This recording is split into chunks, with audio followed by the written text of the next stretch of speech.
IPL নিলামের সর্বকালীন record. Shreyas আয়ারকে টপকে ঋষভ পান্তকে কিনল লখনৌ সুপার জায়ান্ট।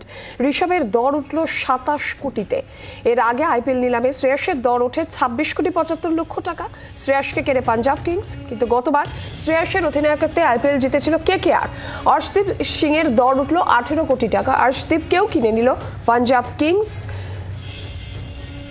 আর দেবাঞ্জন বন্দ্যোপাধ্যায় রয়েছেন আমাদের সঙ্গে, আমাদের প্রতিনিধি টেলিফোন লাইনে। দেবাঞ্জন, এবার ঋষভ পান্ত, তার দাম আরো বেশি উঠলো, ঋষভের দর উঠলো 27 কোটি। একদমই তাই নীলাঞ্জনা, একটু আগে যখন আমরা শ্রেয়াস আয়ার নিয়ে কথা বলছিলাম তখন কিন্তু আমরা একটা বলেছিলাম যে আরো নাটক হয়তো অপেক্ষা করে আছে, হয়তো শ্রেয়াস আয়ারের রেকর্ডও ভেঙে দিতে পারে আক্ষরিক করতে। ঠিক তাই ঘটলো। ঋষভ পান্তকে নিয়ে কিন্তু একটা কারাকারি তৈরি হয়েছিল দিল্লি ক্যাপিটাল, কলকাতা এবং সব শেষে কলকাতারই মালিক, কিন্তু তিনি লখনৌ সুপার জায়ান্টসের টিম ওনার।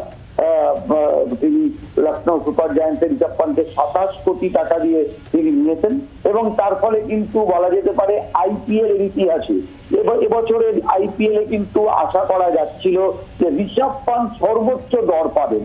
সেখানে শ্রেয়াস আয়ার যখন 26 কোটি 75 লক্ষ টাকায় বিক্রি হয়ে যান, তখন এটা আশা করা গেছিল যে তাহলে ঋষভ পান্ত কত দর পেতে পারেন। ঋষভ পান্ত কিন্তু তার কিছু পরেই যখন নিলামে উঠলেন তখন কিন্তু দেখা গেল যে তিনি শ্রেয়াস আয়ারকে টপকে 27 কোটি টাকায় তিনি লখনৌ সুপার জায়ান্টে গেলেন। তো বোঝা যাচ্ছে যে লখনৌ সুপার জায়ান্ট এবছরে কিন্তু দুরন্ত টিম তারা এবার করতে চলেছে। তার কারণ নিকোলাস পুরান তাদের টিমে খেলেন।